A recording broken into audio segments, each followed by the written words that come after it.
Bonjour. Voilà, nous nous trouvons à Lima à l'occasion de la COP20, une réunion particulièrement importante pour la définition d'un nouveau régime climatique. Et nous aimerions avoir pour la francophonie, pour l'Institut de la francophonie pour le développement durable, organe subsidiaire de l'Organisation internationale de la francophonie, nous aimerions avoir votre analyse, votre espoir par rapport à cette conférence, en particulier sachant que le Maroc va accueillir pas la prochaine mais celle d'après, donc la conférence, la COP22, qui se déroulera chez nous, et que nous sommes à un instant particulier, juste au préambule de la COP21, qui doit voir cet accord international que nous attendons tous pour cet engagement climatique sur un nouveau régime à mettre en place. D'abord, merci de me convier à cette interview et je voudrais profiter de l'occasion pour féliciter la francophonie de son accompagnement par rapport à des dossiers aussi importants pour l'humanité entière et à son énergie à défendre des causes qui nous touchent tous. Vous savez que quand on participe dans des réunions de changement climatique, et ceci est valable pour tous les pays, nos objectifs sont des objectifs nobles, des objectifs de lutter contre la pauvreté, de limiter les ségrégations sociales, d'améliorer les conditions de vie des populations.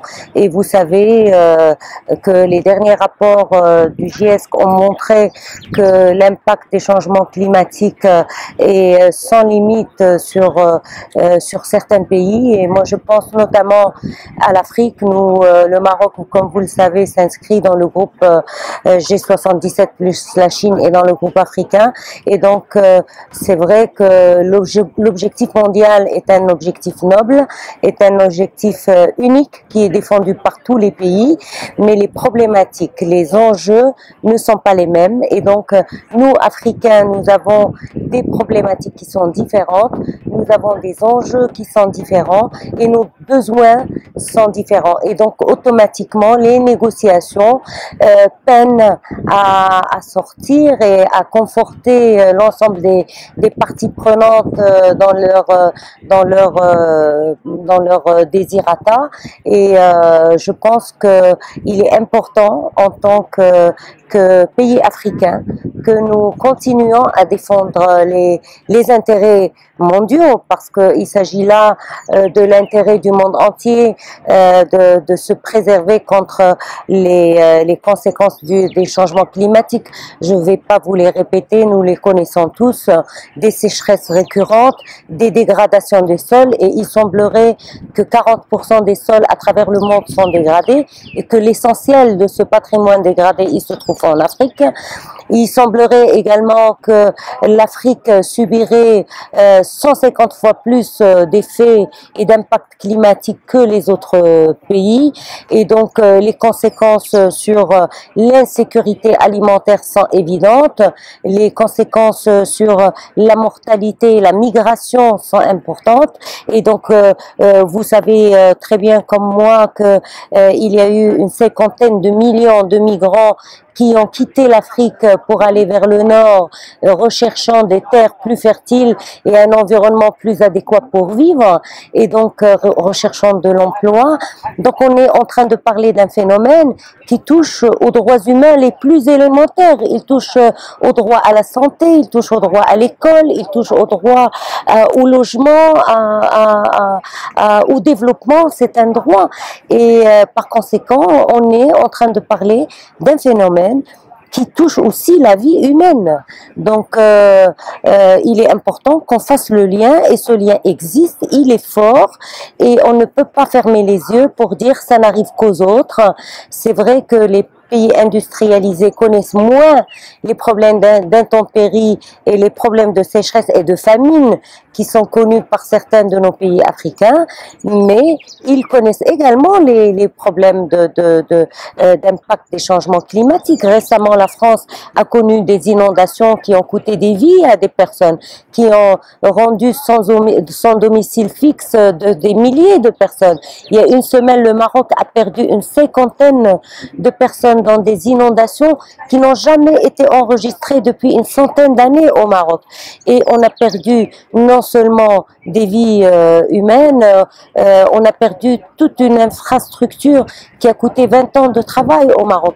Et donc les conséquences des changements climatiques sont énormes, pèsent et va continuer à peser sur les budgets des États, quel que soit le budget, je dirais, la valeur monétaire n'est pas une valeur importante en soi, mais la valeur humaine et les vies humaines ne peuvent pas être comptabilisées ni remboursées. Et donc je pense que nous sommes aujourd'hui devant un dilemme, celui de prendre en considération les besoins de chacun des pays et d'arriver à un accord qui réponde et qui permette d'atteindre cet objectif noble dont on a parlé. Et il s'agit pour nous des mesures d'adaptation. Vous savez que le nouvel accord a parlé de la nécessité des contributions des pays, de tous les pays du monde, même ceux qui ne polluent pas, même ceux qui ne sont pas à l'origine de la dégradation actuelle du climat. Ça remet en cause la responsabilité historique de ces pays, mais n'empêche qu'au-dessus de qui est responsable, moi je dis qu'il est très important que nous contribuions. Je dis oui à la contribution, c'est important, et d'ailleurs, tous les pays africains, tous les pays arabes sont en train de contribuer. Au Maroc, nous avons un autre actif, une politique climatique qui a commencé depuis les années 60, bien avant qu'on fasse de ce débat un débat mondial. Nous avons une politique qui a sécurisé l'eau potable, qui a permis l'autosuffisance alimentaire au Maroc à partir de l'emmagasinement de l'eau dans les barrages. Nous avons construit plus de 130 grands barrages au Maroc. Nous avons une politique agricole qui permet l'économie de l'eau et qui a permis de reconvertir tous les systèmes d'irrigation en goutte à goutte. Une politique énergétique qui est venue couronner les efforts marocains et qui est venue pour s'inscrire dans une trajectoire de durabilité en faisant en sorte que les énergies renouvelables occupent 42% ou participent à hauteur de 42% dans notre mix énergétique à l'horizon 2020. Nous avons récemment voté une loi cadre de développement durable qui impose à tous les secteurs, aussi bien privés que publics, d'intégrer la durabilité et les impératifs de changement climatique dans leur politique. Donc je dirais, je donne un exemple à travers le Maroc, mais je sais qu'aux Émirats les exemples sont multiples, qu'à travers l'Afrique les exemples sont multiples, et donc nous, pays africains, croyons qu'il faut participer et nous sommes pour la participation. Mais il n'est pas question qu'on nous demande demain, avant l'accord de Paris, de venir avec des montages technico-financiers de requêtes de financement qui vont aller au fond vert. La majorité des pays africains n'ont pas les capacités pour venir répondre dans ce délai à ce besoin. Et donc, tout simplement, on se sent impuissant, ou alors on sent qu'il y a une volonté de nous rendre impuissants pour pouvoir bénéficier des fonds. Pour ce qui est de l'adaptation, on ne conçoit pas l'accord de Paris sans l'adaptation. Il s'agit pour nous d'abord de sécuriser la vie des Africains.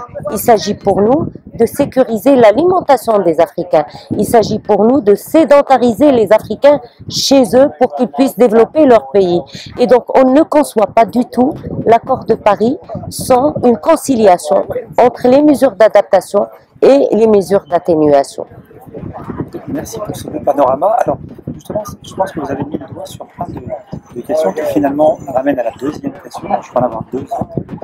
La première est, est-ce que vous avez remis la question du climat au centre d'une démarche d'humanisme? Et je pense qu'effectivement, c'est très certainement une interrogation qui est malheureusement peu présente dans le texte qui est négocié actuellement, puisque les droits de l'homme font partie des quelques sujets qu'on met, mais qui ne sont peut-être pas encore tout à fait au centre du débat.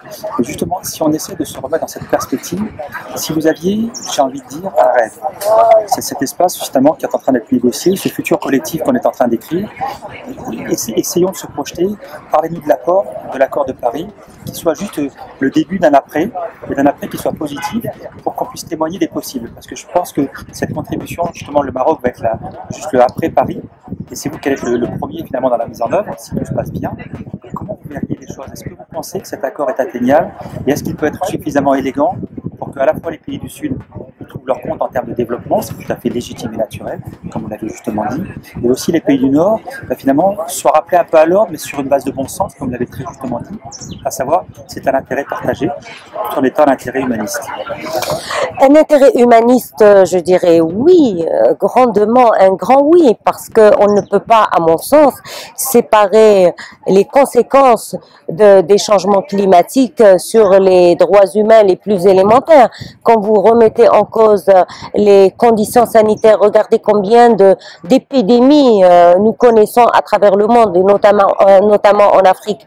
Quand vous regardez les inondations qui ont saccagé des terres, la sécheresse qui a dégradé les terres, les problèmes de droit à l'alimentation, de droit à la vie, le droit au logement, ce sont les droits humains défendus par la Déclaration universelle et qui sont les droits les plus élémentaires. Aujourd'hui, il faudrait qu'on pense à une autre génération de droits. Ce sont la justice climatique. Il est important qu'il y ait une justice climatique parce que la justice climatique va donner les garanties du respect des droits humains.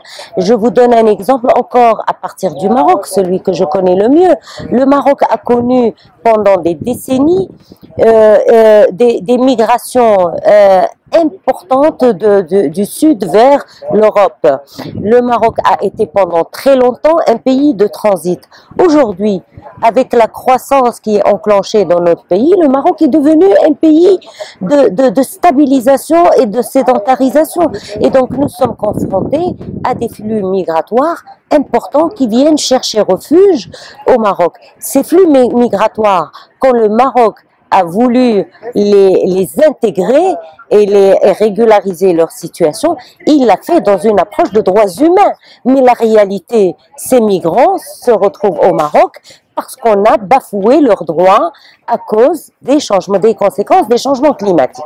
Et donc, je pense que les changements climatiques et les droits humains sont tout à fait interconnectés et il ne serait pas judicieux d'écarter cette justice climatique des négociations. Et je pense qu'elle fait le débat. D'ailleurs, j'interviens personnellement dans 2 jours avec le ministre du Pérou pour discuter justement de cette justice climatique. Maintenant, est-ce que l'accord de Paris sera un accord élégant, comme vous dites? Je pense qu'on n'a plus le choix. Il va falloir qu'on soit élégant. Et il va falloir qu'on défende les intérêts de tous. Quand on est en négociation, il faudrait qu'on fasse des négociations gagnant-gagnant.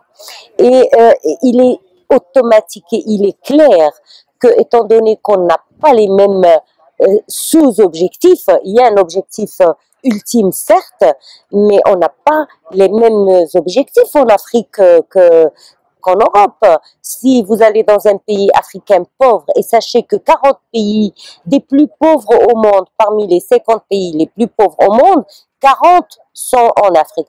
Sachez que ces pays, ils ont une priorité. C'est celle d'avoir de l'eau, c'est celle d'avoir de la nourriture, c'est celle d'être logé correctement, c'est celle de pouvoir envoyer leurs enfants à l'école, c'est celle de pouvoir envoyer leurs enfants et leurs femmes à la santé. Et donc, nos priorités ne sont pas les mêmes. C'est vrai, nous escomptons nous développer, mais c'est un processus, et il faut qu'on le construise, mais avec les conséquences des changements climatiques, on ne donne aucune chance aux pays africains de pouvoir se défendre parce qu'on n'a pas les moyens de se défendre. Donc il n'est pas question de dire que quelqu'un est responsable, il y a eu des erreurs de choix de modèle de développement. C'est peut-être pas des erreurs, mais dans le temps, on voulait, l'objectif était de créer la richesse, parce que la richesse a mené l'ascension sociale, parce que la richesse permettait de développer la société. Aujourd'hui, on voit que les moyens technologiques qui ont été choisis et les révolutions industrielles sont un facteur limitant au développement de ce monde. Peut-être qu'on ne le voit pas, mais moi je pense qu'on peut le ressentir très fort quand ça arrive chez nous. Et chez nous, au Maroc, c'est arrivé. On a perdu un grand politicien marocain, un député, un leader à cause d'un accident dans des inondations. On a perdu un grand homme également à cause des accidents, à cause des inondations. Nous avons perdu des vies humaines. Ça se passe chez nous, ça touche nos familles. Et donc on dit c'est pas juste, il faut un accord juste. Alors, merci beaucoup pour cette phrase. J'ai une dernière question qui est tout à fait importante. La petite interview, l'exercice auquel on se prête, se fait sous couvert de la francophonie. La francophonie qui a quand même un rôle particulier dans cette instance de négociation et d'une manière générale dans la trajectoire de beaucoup de pays. Le Maroc, bien sûr, est un pays francophone. Quelle peut être, d'après vous, et quelle est déjà la contribution de la francophonie à cette transition vers une société différente dans cet espace de négociation? Et quel pourrait être demain encore plus son mandat pour que ça marche encore plus et que ça soutienne cette transition des pays en développement dont vous parliez à juste titre, avec cet humanisme qui est tout à fait particulier? Moi, je pense que la francophonie joue un rôle important et aura un rôle de plus en plus important à jouer. Je sais que il y a beaucoup de pays francophones au niveau de l'Afrique et la francophonie peut être l'espace de dialogue de ces pays, peut être l'espace d'échange des bonnes pratiques, peut être l'espace de sensibilisation, peut être, vous savez que dans un pays, il ne s'agit pas d'avoir la volonté de lutter contre les changements climatiques. Et faut-il encore que le pays ait une politique climatique? Faut-il encore que les pays aient les capacités pour la préparer? Faut-il encore que le pays puisse avoir les capacités de réaliser les projets?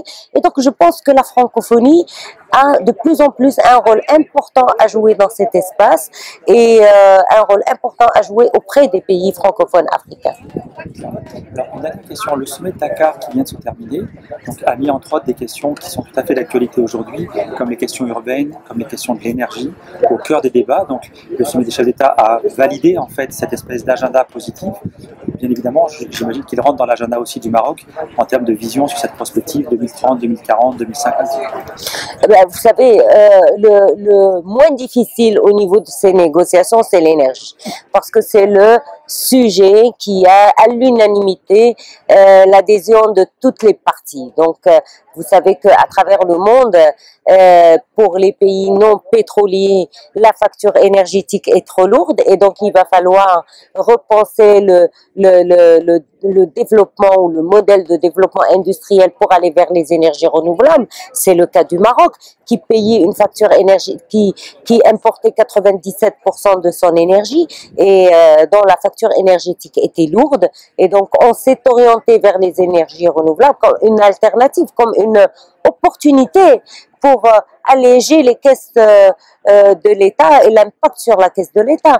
Maintenant, au niveau des pays pétroliers, c'est le manque à gagner. Demain, il va falloir qu'ils investissent dans de l'énergie propre. Qu'est-ce qu'ils font de leur pétrole?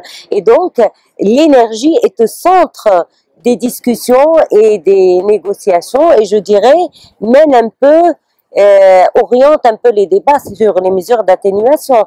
Maintenant, pour la ville et pour l'urbanisme, pour l'agriculture, il y a les forêts, les déchets également. Donc, il y a de nombreux sujets. Il y a, je crois, 7 secteurs d'activité qui sont retenus pour les débats et qui sont actuellement discutés et négociés au niveau des différentes réunions. Madame la ministre, je vais vous remercier grandement.